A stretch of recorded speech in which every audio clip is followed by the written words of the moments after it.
All right, so here we are surveying the land. We are drawing out the contour lines. So we have our 2x4, I believe, there. That's correct.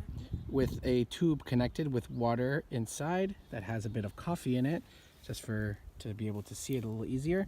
And we've got ours here. So as you can see, right here is where we have the level. So we need the water on both pieces of wood to be at that spot throughout this landscape. Well, not throughout the landscape, but throughout this line, this contour line. So my next step is to go to where Pierre went, right over here.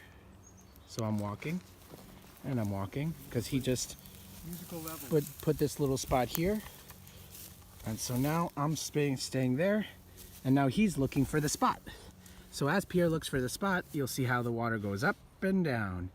And once we're at this spot, once it's right at the tape, then we know that we're very close. So Pierre, you probably need to drop it a bit.